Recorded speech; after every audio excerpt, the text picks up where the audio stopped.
वो परोपकार जानता है। कोई नहीं बोला, जटायु जी बोले। और रावण से ये नहीं कहा कि श्रीमान दशानन जी खड़े रहो, आदरणीय लंकेश जी कहाँ जा रहे हो, पूजनीय रावण जी, वही कहा जो चोर से कहना चाहिए, रे दुष्ट ठाण किनो, अरे दुष्ट खड़ा रहे, मुझे नहीं जानता। अब रावण ने पहली बार दुष्ट सुना, उसकी तो लोग रोज स्तुति करते थे। रावण ने कहा मुझे दुष्ट, समझा शायद भगवान विष्णु आ रहे हैं, मैनाक पर्वत हो। लेकिन जब जटायु जी पास, अरे ये जटायु मम कर तीरथ छाणी देहा। अच्छा, जटायु जी ने ऐसे नहीं कि ऐसे ही कह दिया हो, पास जाके समझौता कर लिया हो। कई बार लोग कह देते हैं, फिर नजदीक आके कहते हैं देखो बुरा मत मानना, वो तो 10 लोगों को देख कर कह दिया था, लेकिन आप तो स्वयं समझदार हैं, आपकी छवि धूमिल होती है।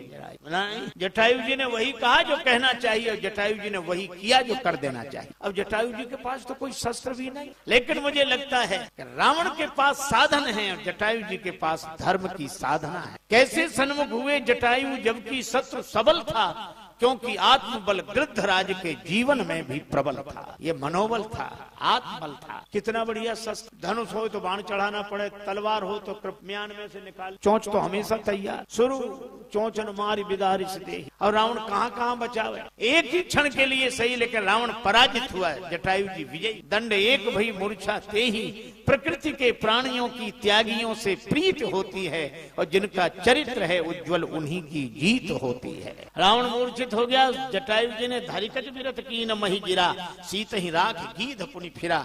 बाल पकड़ के नीचे गिराया और श्री सीता जी को एक ओर बिठाकर फिर गया। एक महात्मा कह रहे थे कि रावण मूर्छित था, जब तक रावण मूर्छित था जटायु जी चाहते तो उसकी 100 आंखों का ऑपरेशन कर सकते थे। चोंच रावण को देखते ही नहीं, फिर क्या करता है, पर जटायु जी ने नहीं। किसी ने जटायु जी से कहा कि वार क्यों नहीं करते इस पर? जटायु जी ने कहा कि मैं भारतवर्ष का पक्षी हूँ, भारत धर्म प्राण देश है, हमारे यहाँ हर चीज का धर्म है, युद्ध का भी धर्म है। इतना बड़ा महाभारत का युद्ध जिस मैदान में हुआ, उस मैदान का नाम ही हो गया धर्म क्षेत्रे कुरुक्षेत्रे संवेतायुत्सवा मामकः पांडवास्तेव किम कुरुवत संजय। इतने बड़े युद्ध के मैदान का नाम धर्म क्षेत्र क्यों?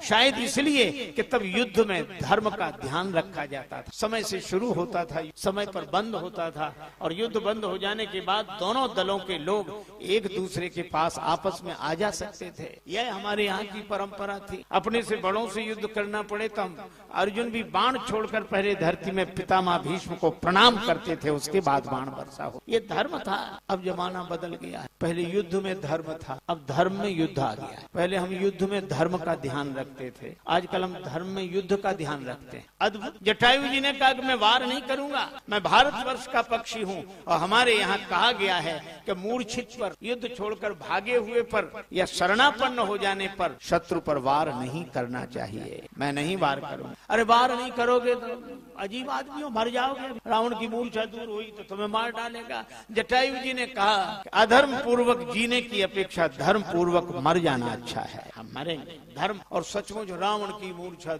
और उसने देखा कि कोई बात नहीं बन रही, तब सक्रोध निश्चर खिसियाना, काड़े से परम कराल कृपाना, कृपाण निकाली। तलवार नहीं, तलवार और कृपाण में अंतर है। तलवार वो जिसमें एक तरफ धार हो, और कृपाण वो जिसमें दोनों तरफ धार हो, उसका नाम ही है कृपा। न इधर कृपा न उधर कृपा, दोनों तरफ धार ही धार। पंख कट गए, और जटायु जी के पंख कटे, धरती पर गिरे। लेकिन आप देखो, धर्म पूर्वक पराजित होने वाले महात्मा जटायु भगवान को याद करते। काटे सी पंख परा, काटे सी पंख परा, ठग धरनी, काटे से पंख परा करनी, सुमिरी राम कर अद्भुत करनी, सुमिरी राम कर अद्भुत करनी। काटे सी पंख परा जगने, काटे से पंख गिरा, पंख कट गए, काटे से पंख गिरा, धरती पर गिर गए। जटायु जी धरती पर गिर, लेकिन सुमिर राम कर अद्भुत कर, राम जी का स्मरण कर। शरीर रक्त रंजित है, पंख कट गए, अब आए दुनिया वाले। ये दुनिया वाले आते ही तब है जब आप किसी काम के ना रहे, सहयोग करने नहीं आते। नहीं, जब जटायु जी गए थे तभी आ जाए। साहिल के तमाशाई हर डूबने वाले पर अफसोस तो करते हैं, इमदाद नहीं करते। बुरा हो रहा है, गलत हो रहा है, भय चराचर जीव दुखारी, दुखी तो हुए। एक गहरा तालाब, लोग नहाते थे जाकर, तैरने वाले और प्रेम से नहाते। तब तक देखा सब लोग बाहर निकल आए, एक बालक किनारे बैठ के नहा रहा, तो उसका पांव फिसला, तालाब में गिर गया, लगा डूबने। अरे बचाओ बचाओ बचाओ बचाओ, भीड़ जुट गई, अरे बचाओ, किसी के प्राण, उस बेचारे के प्राण जा रहे, कोई तो बचाओ, कोई तो बचाओ। और मजे की बात ये, हल्ला सब मचा रहे थे, डूबने को कोई तैयार, कूदने को कोई तैयार नहीं। ऐसे ही होता है, आजकल भी बहुत हल्ला मचता है। कोई दुखी हो तो अरे बड़ा दुखी, बेचारा बड़ा दुखी, पर सुखी कैसे हो, कोई करने को तैयार नहीं। तब तक देखा एक नौजवान गिर गया, उसको भी एक डुबकी लगी, पर उसने उस आदमी का हाथ पकड़ा, बाहर निकाल के ले आया। लोगों ने कहा वाह बहादुर, तूने नौजवानों की लाज रखी। कोई बोला इसको फूल माला पहनाओ, कोई बोला इसका अभिनंदन समारोह करो, कोई बोला इसकी शोभा यात्रा निकालो।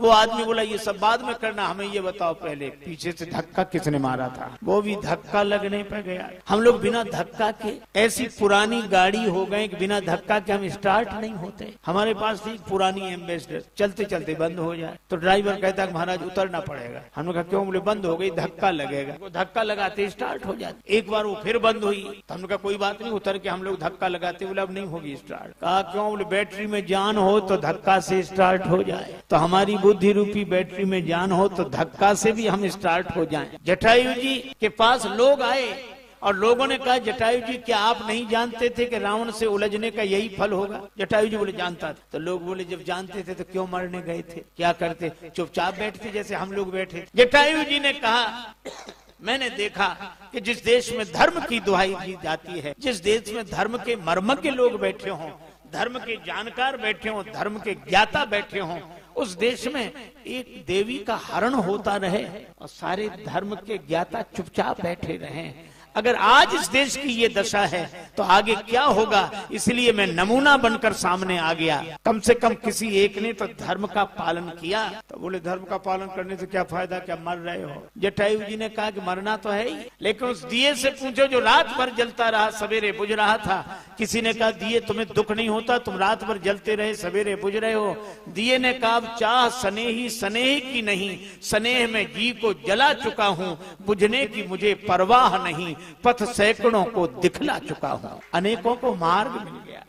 जटायु जी के पंख कट गए। मैंने कल वंदन किया था, आज स्मरण हुआ परम पूज्यपाद पूज्य पंडित श्री राम किंकर जी महाराज का। उनकी बड़ी कृपा, कैसी भावपरक ओजस्वी व्याख्याएं और कैसे आध्यात्मिक अर्थ, अद्भुत रहस्योद्घाटन उनके द्वारा होता। एक भाव पूज्य महाराज जी का, उन्होंने कहा कि देखो भक्तों की सोच सदा अनुकूल सोच ही। जटायु जी के पंख कट गए और कागभूषण जी को पंख मिल गए, पर कागभूषण जी से कहा कि तुम्हें पंख मिल गए, कौआ बना दिए गए, दुख नहीं होता? कागभूषण जी बोले कि हमें दुख नहीं होता, अगर हम मनुष्य रहते, अयोध्या जाते, फिर परिचय देते, बड़ी मुश्किल से महल में एक आध बार प्रवेश मिलता राम जी के दर्शन के लिए, लेकिन अच्छा किया आपने कौआ बना दिया, पंख दे दिए, अब किसी से पूछने की जरूरत नहीं, मैं तो उड़ता हुआ जाऊंगा, सीधे आंगन में उतर जाऊंगा। लेकिन यही बात जब जटायु जी से कही तुम्हारे पंख कट गए, अब तुम्हारे तो गति रही नहीं, कैसे जाओगे भगवान के पास? जटायु जी ने कहा यह भी खुशी की बात है, पंख होते तो जिम्मेवारी मेरी होती कि उड़कर भगवान के पास जाऊं, और पंख नहीं रहे तब भगवान की जिम्मेवारी है कि वे चलकर मेरे पास आए। आहा, जटायु जी याद भी कर रहे हैं। गीतावली में श्री तुलसीदास जी महाराज लिखते हैं, लोग तो चले गए, मरत न में रघुवीर बिलो के, मरत न में रघुवीर बिलो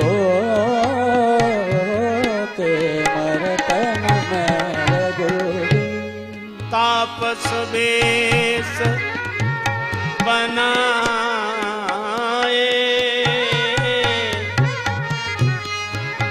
चाहत चलन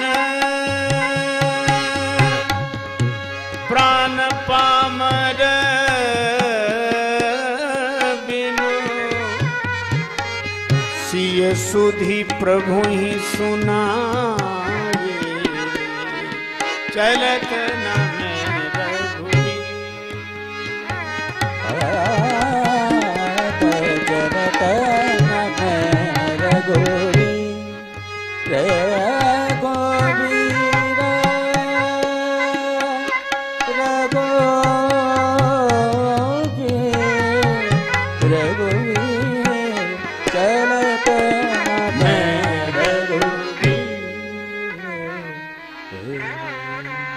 राम जी का स्मरण कर रहे हैं, आंख बंद है। मरत न मैं रघुवीर बिलो के तापस वेश बन, चाहत चलन प्राण पामर बिनु सिय सुधि प्रभु ही सुनाए। श्री सीता माता की सुधि सुनाए बिना प्राण जा रहे हैं। आंख बंद है, अश्रुपात हो रहा है, हृदय भगवान श्री राम के स्मरण से भरा है। बार बार कर मीज शीस धुनि, गीधराज पछताई, तुलसी प्रभु कृपालु तेहि अवसर आए गए दो भाई। दोनों भैया। अब श्री राम जी ने जटायु जी की जो यह छत विछत अवस्था देखी। अति घायल दो कटे पखना, अति घायल दो कटे पखना, रसना तौ पे रट लाती रही, तन पीर अधीर परे तबहू हरि नाम की प्रीति सुहाती रही।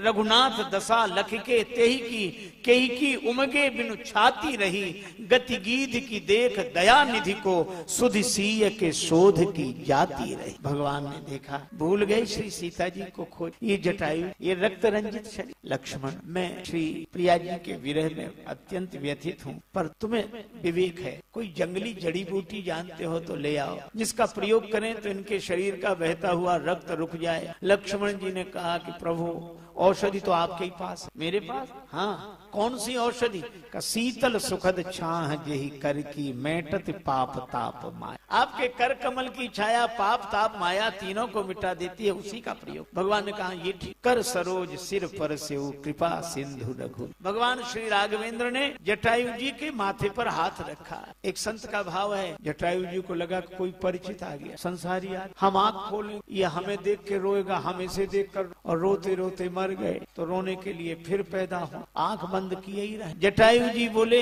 भैया कोई भी हो मैं कहता हूँ बस जाओ मुझको मरने दो। कोई भी हो मैं कहता हूँ बस जाओ मुझको मरने दो। हा राम मंत्र यह माता का, आराधना इसकी करने। जानकी माता का दिया हुआ मंत्र राम राम राम राम। श्री राम जी पुलकित हो गए। सजल विलोचन होकर राघवेंद्र ने कहा, गदगद होए बोले प्रभु मैं ही हूँ वह राम, भक्त राज देखो तुम्हें करता राम प्रणाम। जटायु जी ने नेत्र खोल दिए, और नेत्र खोले तो निरख राम छवि धाम मुख, विगत भई सब पी। जैसे सारी पीड़ा चली गई हो। भगवान राम गिरधराज जटायु को गोद में ले ले। श्री तुलसीदास जी लिखते हैं, राघव गीध गोद कर लीनो, गोद में बिठाया। गीध को गोद में राखी, कृपा निधि नैन सरोजन में भरी बारी, अब 12 बार समारत पंख, जटायु की धूल जटान सुझारी। भगवान अपनी जटाओं से जटायु के पंखों की धूल झड़ाते हैं। पूज्यपाल श्री बिंदु जी महाराज ने लिखा, भवकेज त्रिशूल से ऊपर है, भवकेज त्रिशूल से ऊपर है, प्रभु गोद वही अविनाशी हुई। दृग बिंदु की अंजलि पा रहा था, वही जाह्नवी की जलराशि हुई। रट राम के नाम की ज्योति लगी, वही शंकर मूर्ति प्रकाशी हुई। अहो धन्य है गीध को दंडक की, यह कंटक भूमि ही काशी हुई। भगवान की गोद में जटायु। भगवान ने कहा, जटायु जी आपकी ये दुर्गति। जटायु जी बोले, दुर्गति नहीं गति। आपकी गोद मिल गई तो गति है। नाथ दशानन यह गति। पर उसने एक काम गलत किया है। तेई खल जनक सुता हरि, पूरा विवरण सुनाया। आपके दर्शन के लिए प्राण रखे, अब आज्ञा हो तुम्हें। भगवान ने कहा, जटायु जी आपके कोई पुत्र नहीं, मेरे पिता अब नहीं। आप कुछ दिन जीवित रह जाएंगे तो मुझे पिता का सुख मिल जाएगा और आपको पुत्र का सुख मिल जाए। मेरे जाने तात कछुक दिन जीजे, देखिए आप सुवन सेवा सुख मोह पितु को सुख। ये है श्री राम, हमारे श्री राम। जटायु जी से कहते हैं आप पितृ तुल्य और मैं आपका शरीर रखें। जटायु जी ने कहा, क्षमिए प्रभु आपके आयस को, सपने नहीं हिय में धरी हैं, निज जीवन राखी के जीवन में पछताव की आग सदा जरी है। और त्याग सुदेह राजेश सुनो, सुर लोकों लाजहि ते मरी हैं, और रिपुतें सियकों न छुड़ाए सक्यो, ऐसो तनु राख कहा करी है। भगवान ने कहा जटायु जी जीवित नहीं रहे। जटायु जी ने कहा कि प्रभु आपका दर्शन हो रहा है और दर्शन होते होते प्राण, ऐसा अवसर फिर नहीं मिलेगा। भगवान ने कहा अच्छा जटायु जी एक वरदान मांग, मुझे प्रसन्नता हुई होगी कि आपने कुछ वरदान तो मांगा। मांगो वरदान प्रिय तात विचुरती बार देगो सब हार ये राम रुचि तुम्हारी में। देंगे कहा आप। जटायु जी कहते क्या देंगे। हमारे एक संत हुए श्री विनीत जी महाराज, श्री अवध में निवास रहा उनका, उन्हीं का यह छंद है। मांगो वरदान प्रिय तात विचुरती बार देगो सब हार ये राम रुचि तुम्हारी में। जटायु जी बोले देंगे कहा आप, रहा पास क्या तुम्हारे नाथ, और देखो महाराज को विराग भेषधारी में। जानते नहीं हो। राम जी ने कहा। जटायु जी बोले कि आप तो स्वयं बाबा जी बने घूम रहे, हमें क्या देंगे। राम जी ने कहा जानते नहीं हो कौशलेश रमेश हूँ मैं, अखिल भुवनेश वैकुंठ को बिहारी में। जटायु जी बोले आप कोई भी बने रहे, पर गोद ले लिया या गृद्ध को विनीत याते, प्रभु की संपत्ति को भयो हूँ अधिकारी में। आपने मुझे गोद ले लिया। भगवान राम ने जटायु जी को अविरल भक्ति का वरदान दिया। अविरल भगत मांग वर गीध गए हुआ। और जटायु जी को हरि रूप प्राप्त। जब श्री जटायु जी को हरि रूप मिला तो जटायु जी ने कहा प्रभु यह आपकी कृपा का। भगवान ने कहा कृपा का नहीं, तुम्हारे कर्म का फल। तात कर्म निज गति पाई, कर्म निज गति पाई, तात कर्म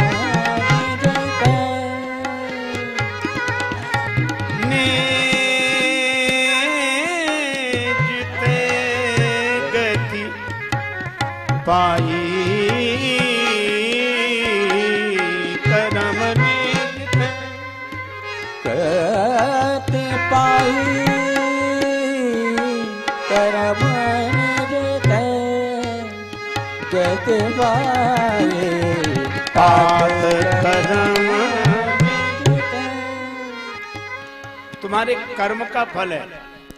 जटायु जी बोले कि हमने क्या किया हमारा। भगवान ने कहा कि तुमने धर्म का पालन। जटायु जी बोले धर्म का हमने, हाँ कौन सा धर्म। भगवान ने कहा जटायु जी परहित बस जिनके मन माही, तुमने परहित धर्म का पालन किया। परहित सरिस धर्म नहीं भाई, परहित बस जिनके मन माही, तिनका जग दुर्लभ कछु नाहि। उनके लिए कुछ भी दुर्लभ नहीं जो परोपकार कर, परहित कर। ये तुलसीदास जी का संदेश, ये श्री रामचरितमानस का संदेश है कि हम परहित कर, परोपकार करें। अब तो हे भगवान, एक बार एक महात्मा जी ने अपने 3 चेलों को उपदेश दिया कि बेटा कुछ परोपकार का काम किया करो। तीनों बोले जरूर करेंगे गुरुजी। लेकिन क्या होता परोपकार। बोले भूखे को भोजन, प्यासे को पानी, गरीब की सहायता, दीन दुखी की सहायता, यही सब परोपकार होता है। तीनों बोले करे। एक काम जरूर किया करो। हाँ गुरुजी जरूर। दूसरे दिन शाम को लौटे, कुछ परोपकार का काम किया। हाँ महाराज किया। क्या।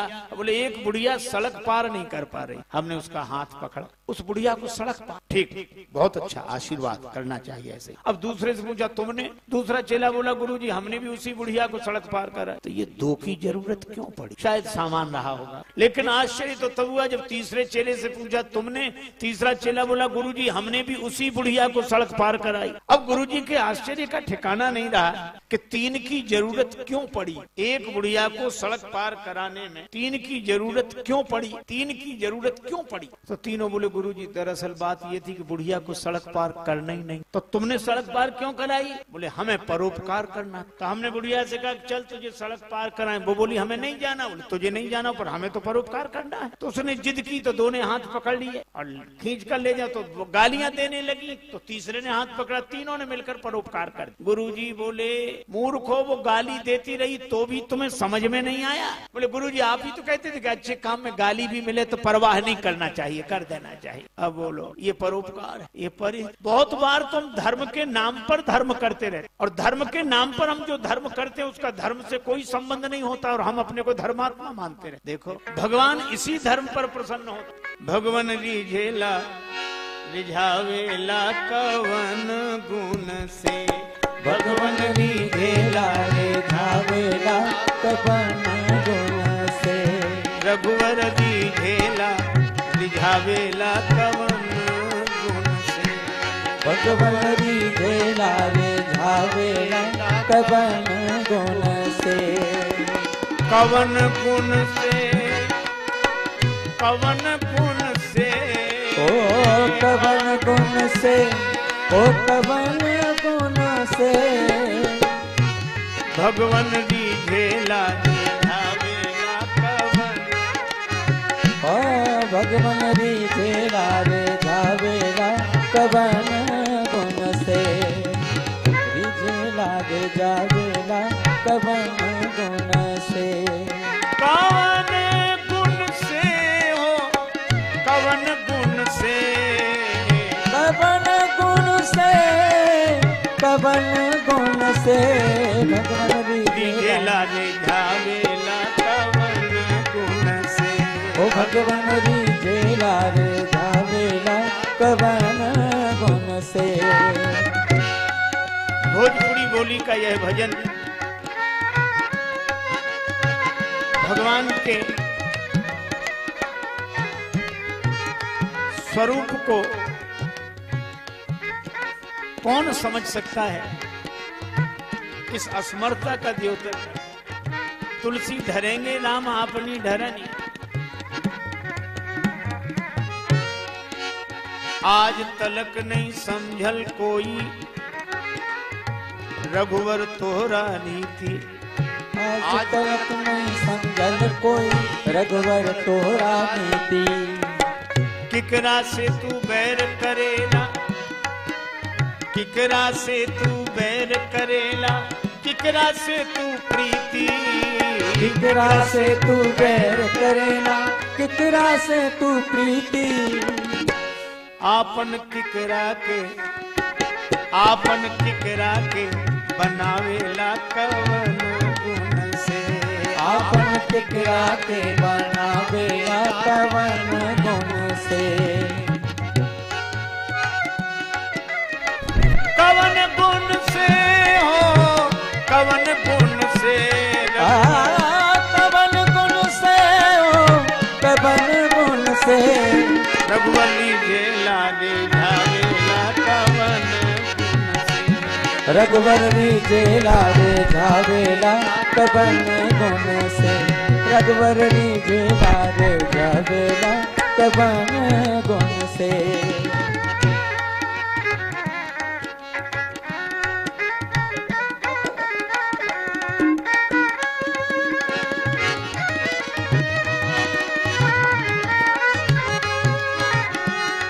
रघुवर रिझेला रिझावेला कवन गुण से। ओ रघुवर रिझेला रिझावेला कवन गुण से। अब देखो, बहुत लोग हैं जो मुक्ति पाने की साधना कर, मुक्ति मिले, पर भक्त लोग नहीं कर। मुक्ति निरादर भगत लुभाने, जिम थल बिनु जल रह न सकाई, कोट भांति को करे उपाई, तथा मोक्ष सुख सुन खगराई, रह न सकई हरि भगति बिहाई। कौन मोक्ष की सोचे भक्ति करो, कौन मोक्ष की सोचे धर्म का पालन करो। मोक्ष तो फल है। हमारे यहाँ कहा गया ऋते ज्ञानान मुक्ति, ज्ञान से मुक्ति मिलती, ज्ञान से मोक्ष मिलता है। लेकिन मैं आपसे निवेदन करूं, इस बात का ये अर्थ नहीं कि ज्ञान से ही मुक्ति मिलती है। ज्ञान मोक्ष प्रद वेद बखाना, ज्ञान से मुक्ति नहीं मिलती। ज्ञान से तो ये पता चलता है कि हम मुक्त हैं, ज्ञान मुक्ति नहीं देता। ज्ञान तो मुक्त स्वरूप का अनुभव कराता है। श्री पूज्य पाद स्वामी श्री अखंडानंद सरस्वती जी महाराज एक बार चर्चा कर रहे थे कि मैंने अवध के एक संत से कहा, पूछा कि महाराज हम लोग कहते हैं कि ज्ञान से मुक्ति होती है, और आप लोग कहते हैं कि सरयू जी स्नान से मुक्ति होती, अथवा विष्णु पादोत्कम पीत्वा पुनर्जन्म। तो ये समझ में नहीं आता कि सरयू स्नान से मुक्ति मिलती है कि ज्ञान से मुक्ति मिलती है। पूज्य स्वामी जी महाराज कहते थे, उन संत ने बड़ा सुन, उन्होंने कहा कि मुक्ति मिलती का मुक्त तो हो ही, तो कोई सुनकर ये मान लेता है कि हम मुक्त हो गए, और कोई सरयू स्नान करके मान लेता है कि हम मुक्त हो गए। मुक्त तो है ही, मुक्ति के लिए क्या प्रयास कर, बल्कि हम मुक्त नहीं है, इस अध्यास को मिटाने का उपाय। एक बार क्या हुआ, एक आदमी के पास कुछ गधे थे, वो अपने गधों को बांध रहा था, काम काज करता, सब गधे बांध दिए, एक गधा रह गया, उसकी रस्सी खो गई। अब रस्सी न मिले तो ऐसे ही बैठा, गधे का कान पकड़े। उधर से एक महात्मा निकले, भगत जी क्यों बैठे हो, क्यों बैठे? महाराज गधे की रस्सी खो गई है। महात्मा बोले हद हो गई, गधों को भी बांधने के लिए रस्सी की जरूरत? तो फिर महाराज बांधे कैसे, रस्सी नहीं है? बोले ऐसे ही बांध दो। तुम कैसे? बोले बिना रस्सी के। हाँ ये ठीक है। तो उसने बस रस्सी तो थी नहीं, ऐसे खींचा और ऐसे गले में ऐसे लपेट पेट बांध दिया, और गधे ने भी समझ लिया कि हम बंध गए। वो गधा कैसा जो इतना भी न सोच सके, उसे भी तो अपने नाम की सार्थकता सिद्ध करनी थी। रात भर बंधा रहा, और गधे तो हिले डुले भी, वो नहीं हिला, तगड़ा बांध दिया। सवेरा हुआ, उस आदमी ने सब गधों के गले की रस्सी खोली, उसे बांधा ही नहीं था जो खोलता, अब उसको वो डंडा मारे, वो गधा चले ही नहीं, वहीं हिले इधर। अब वो बार बार कहे कि रस्सी नहीं है चल, पर गधा कैसे मान ले कि नहीं है, उसे तो बांधा। वो दौड़ा दौड़ा महात्मा जी के पास गया, महाराज क्या चमत्कार कर दिया आपने, वो गधा हिलता ही नहीं है अपनी जगह से। महात्मा हंसे, बोले कोई चमत्कार नहीं, गधों को तो हर बात चमत्कार लगती है। तुमने उसे खोला था कि नहीं, खोला था कि नहीं? बोले उसे बांधा ही कब था?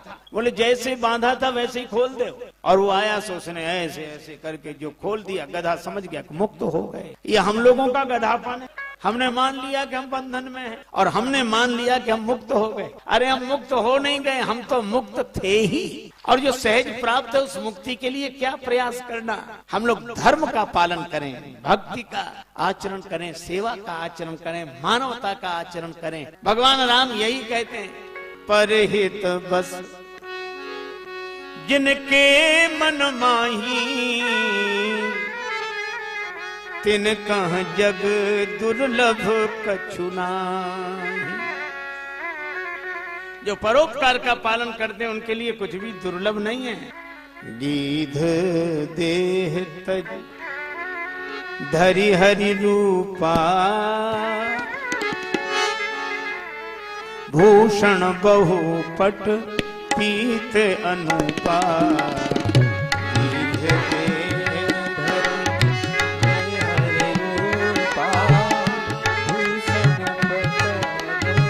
पीत अनुपा,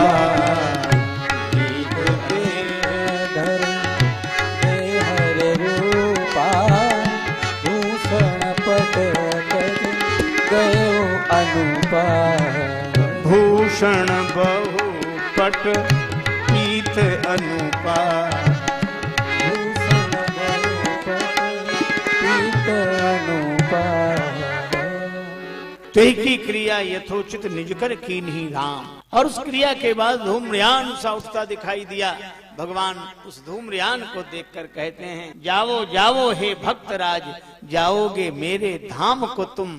जाते जाते इतना सुन लो, कर चले ऋणी इस राम को तुम। ये जटायु जी के प्रति भगवान का प्रेम। और भगवान आगे बढ़ते हैं, कहाँ जा रहे हैं? ताहि देई